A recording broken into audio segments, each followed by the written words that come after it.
First of all, let me say thanks a lot. I appreciate the opportunity to be here. I don't know if you know it or not. Some of you do, some of you don't. Former head of the FBI, Los Angeles, California, retired in 1979, March.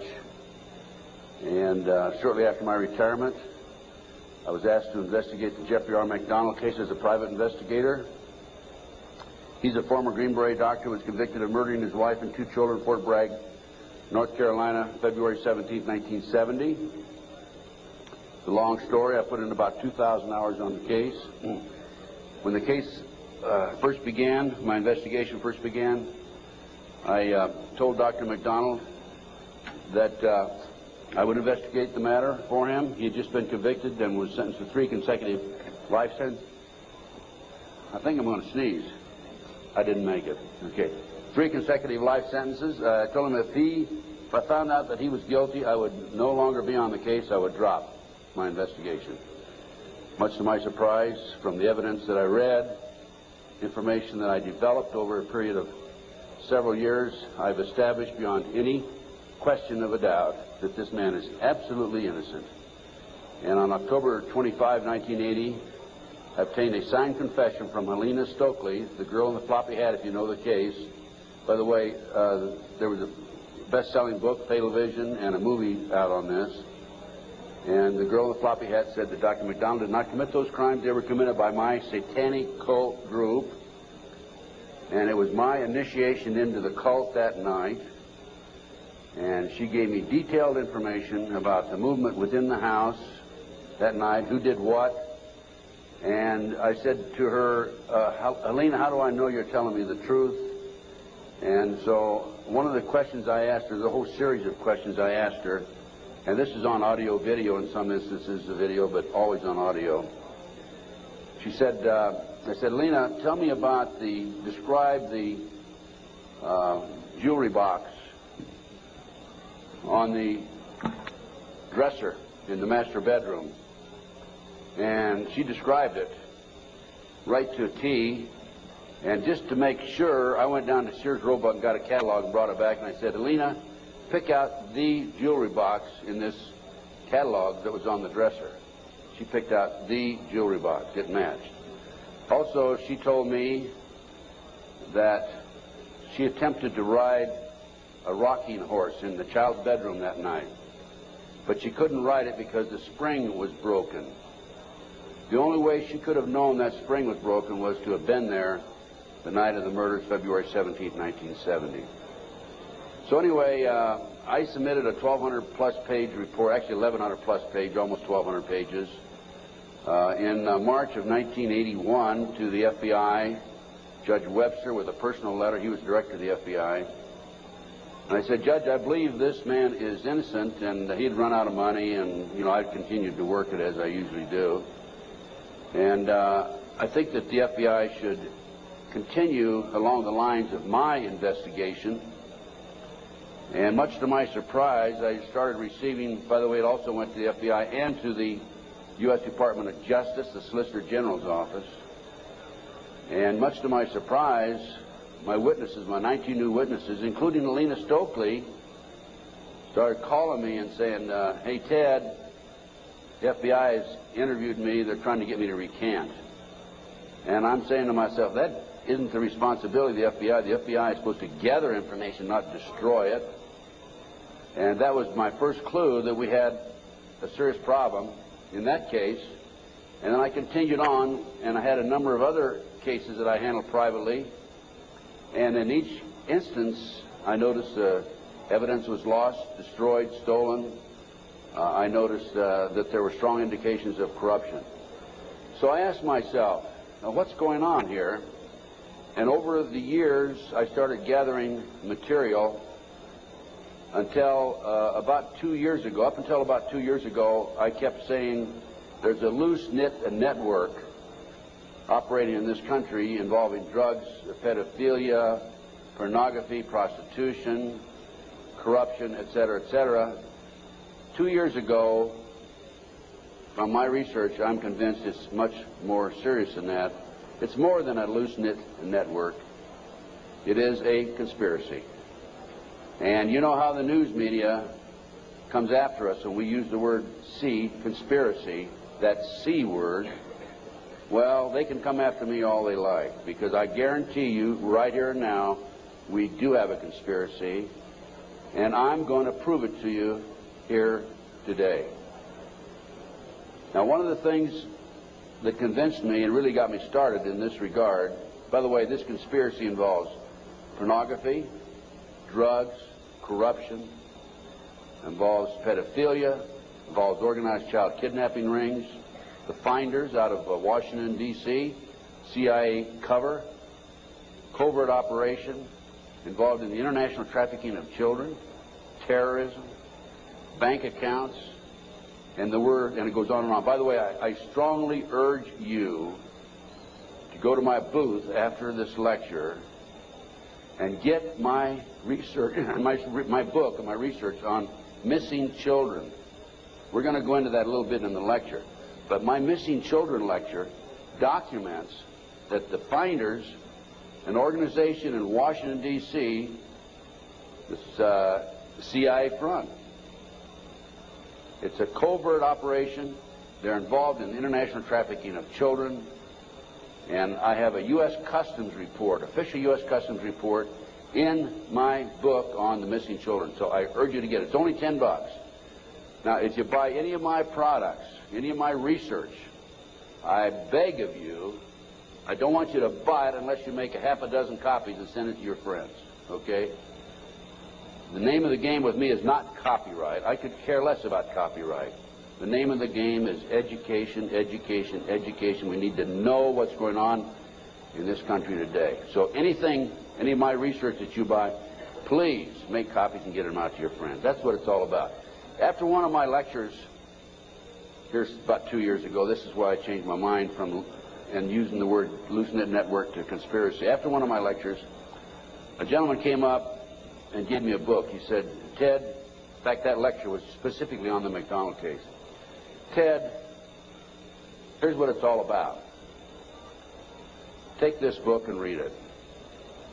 And this is the book, folks. It's called Pawns in the Game. Now, if you don't know this book, if you don't know of it, I urge you to buy it. I've been trying to buy it, but I noticed one of the vendors out here has it.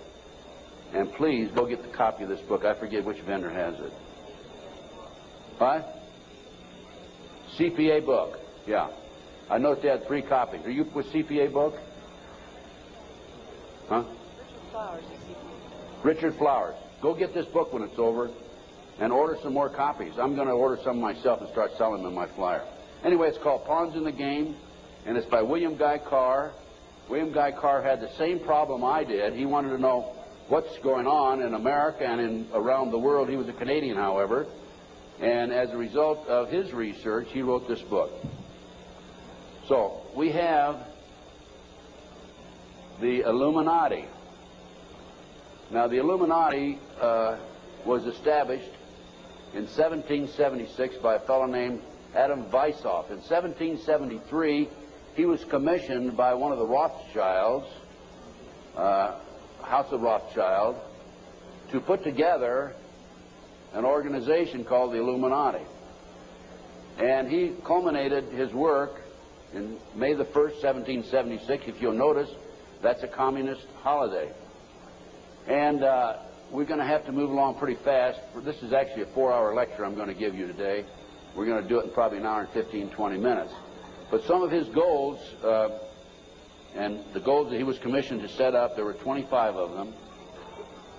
And here they are right here. Here's the beginning of it right here. And rather than read each one of them, I'm going to summarize it, okay, because we got a lot of work to get into.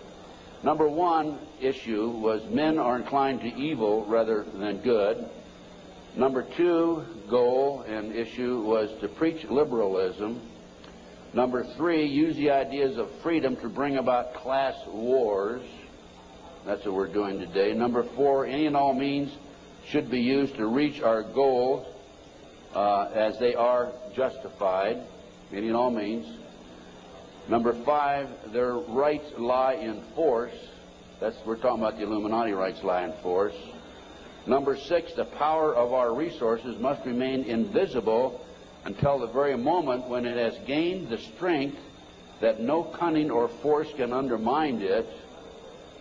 And if you will notice, it's been a very few people know about the Illuminati, so they have maintained their invisibility until most recently. Number 7, advocated mob psychology to obtain control of the masses. Number 8, use alcohol, drugs, moral corruption, and all forms of vice to systematically corrupt the youth of the nation. I mean, I don't need to document that one. How about South Central LA, CIA drug operations coming in there?